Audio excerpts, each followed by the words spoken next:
The Prentice Alsop Heating and Air Coaches Corner, fueled by Donut Country and McDonald's Murfreesboro on FM 101.9 and AM 1450 Murfreesboro, FM 100.5 Smyrna, and streaming at WGNSSports.com. And this portion of the Coaches Show is brought to you by Middle Tennessee Electric, serving our community by providing affordable, reliable, and safe electricity. Online at mte.com. And if you're just joining us, our new time, here we are, an hour later, and I don't know if that's good or bad, but anyway, it's good for us, maybe not so good for coaches, but did it change anything much for you today? Well, yeah, luckily, I got to do a better job of checking my text messages and emails. I sent Floyd a text this morning and said, don't forget about the time change because I was about to be here at 8 o'clock. Yeah, we had a running bet, Coach, that somebody would be here when we got here at 8, and but everybody was good. Yeah. It worked out all right. Luckily, Floyd does a good job mentoring me and reminded me. So, so it's good, but it's good. Glad to be back. It felt like it was just last week that I was here moping about our last game, but we're back, new year, new season, and ready to go. That's the greatest thing about coaching. You've got the next year, the next year always to look forward to, and new challenges as well. I did want to mention a little bit about last year in terms of what a great club you had, just some really great seniors, and you lost a bunch this year as we get ready to head into a new season. And has it been does that kind of pump you up a little bit, though, knowing, because I know you kind of like that challenge a little bit? Yeah, I do, and it's always exciting. It's part of coaching, and just being able, we talked about it in there earlier, losing 9 of the 11 on offense. So we knew it was going to be a challenge, and it's been a challenge. And, luckily, Coach Field is on the staff, and people don't understand the value of having Ricky Field on staff, but he's prayed for me and helped me with my patience because this spring during spring football I didn't have a lot of patience, and I was struggling, because when you go and have a season like you did offensively, and then you just expect to roll in and go, and obviously playing 2 quarterbacks that haven't started and they're rotating, and one of them's really young. He's just turned 15, and he's getting better every day and getting better every practice and every week, and we're really excited about him and what the future has for him. But again, it's 9 new people on offense. Mm-hmm. We got Gavin Harris and Dominic Taylor, the only 2 returning. So it's been a lot of work. And my offensive line coach Seth White left and took a different job in a different profession. And we hired a new offensive line coach, and he's doing Nick Cermelli's doing a great job. But again, 9 new people, a new offensive line coach. It takes some time and adjustment, but things are coming there. Coach Barnes is, I can't say enough about what he does for the staff and the offensive side of the ball. And, he was a head coach for nine years, and he's pretty much, it's not Will Kriesky, the head coach, and Justin Barnes, offensive coordinator. He's pretty much the head coach too, because he makes calls. Just when it's like a tough call last night, he said, "Hey, do you want to play Dante in one more series or not?" And I said, "I don't know. What do you think?" He said, "Nope, not gonna fall on me. Do you want to play him or not?" Because if something happened, But besides that, he's my right hand man, does everything, and just like Coach Rell on the defensive side, I'm blessed with that. We're fortunate to have a great staff, and all those guys spend countless hours. They're up there this morning working and getting ready for Smyrna, and you can't, when you got coaches that they're at the building all the time and you're having to tell them to leave and go be with your family. That just says something about their work ethic. And you talked about expectations. It's a fine line, though, isn't it? Because you still have to have expectations. I mean, as a coach, you've got to do that. Even though, are they tempered a little bit in terms of with the young kids and new people on offense, or do you just kind of expect the same thing and just maybe the patience part is what you said, maybe the only thing that's really changed? Well, at the end of the day, you're still at Riverdale. So the expectations are the expectations. And again, I've said it for many years. That's why I wanted this job and took this job, because the expectations is to be great year in and year out. And at times, that could be tough, and it's going to be tough at times this year. But again, we got to keep fighting through it, and I think we got a good culture set in place with kids, that'll lead it. Jamarion Smith's done a good job. He's grown up a little bit. He's matured, and he's helped us and helped the defense. And, and at practice he leads at times. And J.C. Haynes, another defensive guy, same thing. He's growing up each week, and I've been impressed at his mature process through the spring and through the summer and going into the fall. But, you got guys that's been there that played, that was a part of last year's team that was played every down. So they know what to expect, and they set the expectations at practice. And again, with the bad days, they're still there helping mentor the offense, the young guys on the offense. And, we got to keep getting better and keep applying the pressure on those guys because the expectations are high. And you're expected to win at Riverdale. I know inexperience is something, but if you have some talent, when you mentioned the 15-year-old, I'm envisioning – they haven't even had full mature growth yet. I mean, they're not even in. That's really young. Yeah, he could actually be playing with the freshman team this year. Yeah. You know what I mean? That's how young he is. But again, Dante's, he's maturing.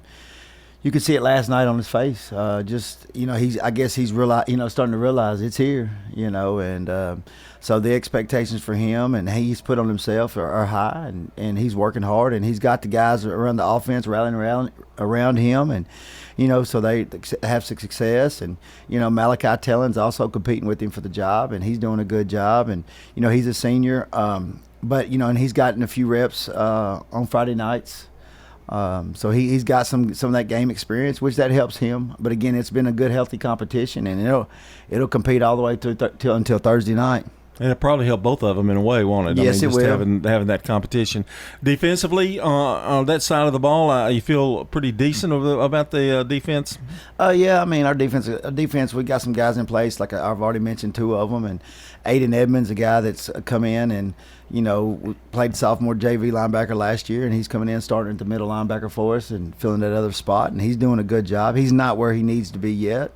And we got on to him last night a little bit about some things, and he's handled the correction in the right way. And in our secondary, we got a bunch of guys playing in the secondary this year. Cam Darden is a returning starter, and he's doing well for us, and he's helping lead that side of the ball in the secondary. And Hudson Fuqua also, Hudson played quite a bit for us as a freshman and fractured his foot and was out quite a bit last year, and then come in and played a little towards the end. But again, he's getting better. He's actually an old sophomore. He'll turn 16 in the next week or two. So, so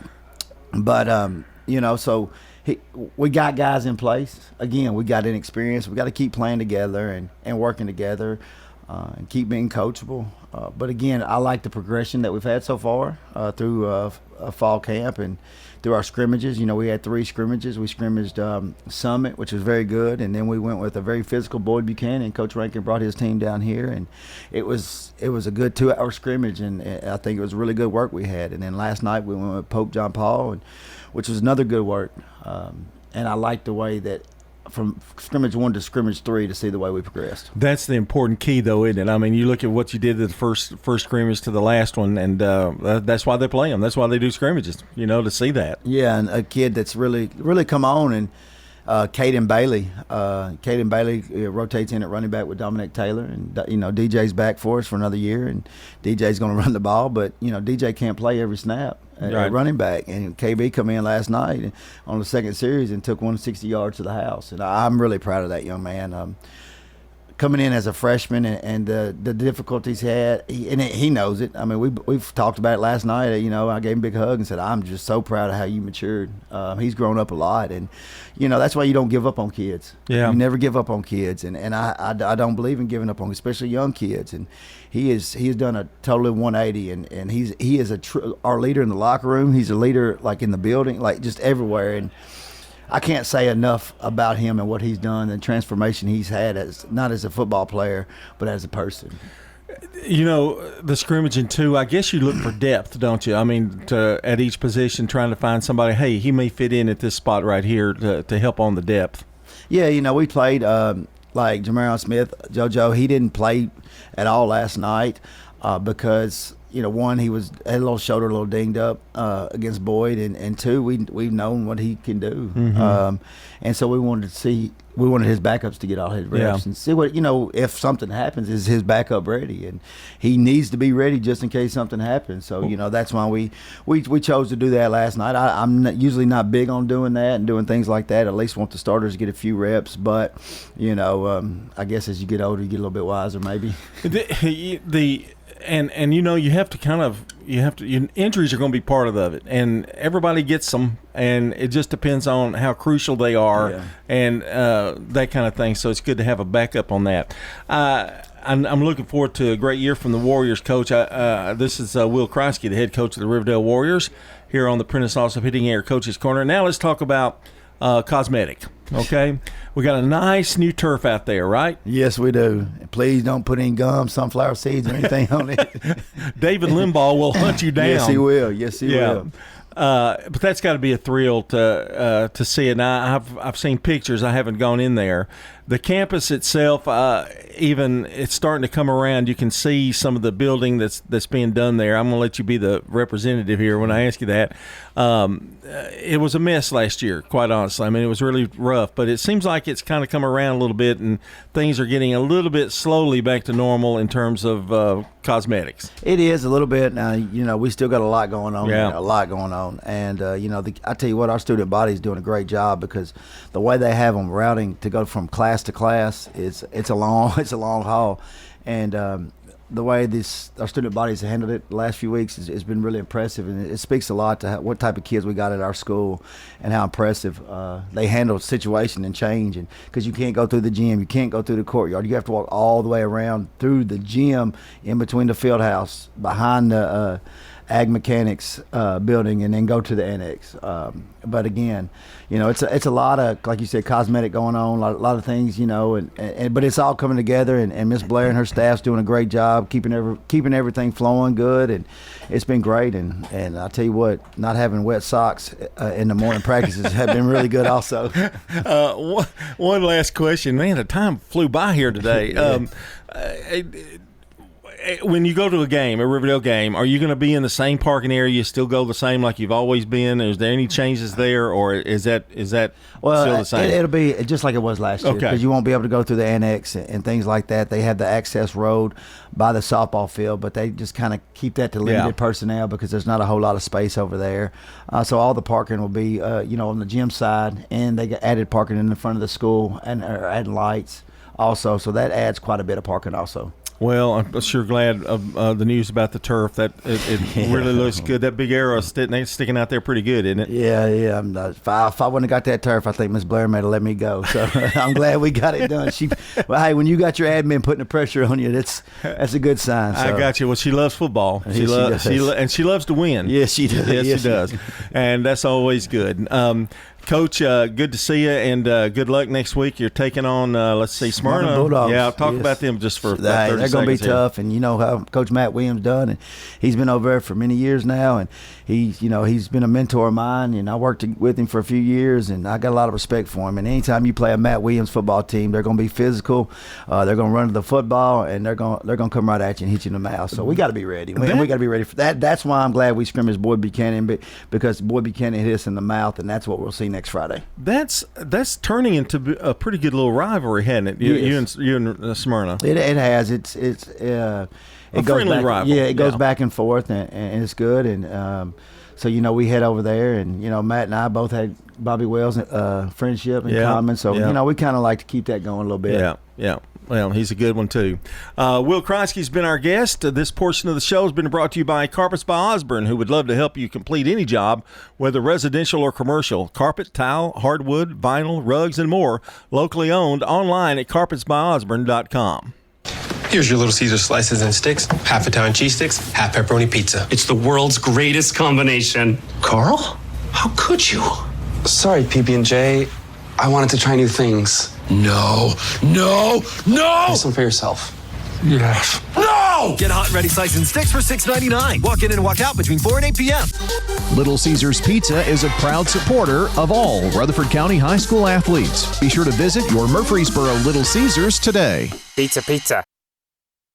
You've seen the ads out there, companies wanting to buy your home. But why sell yourself short when you can get fair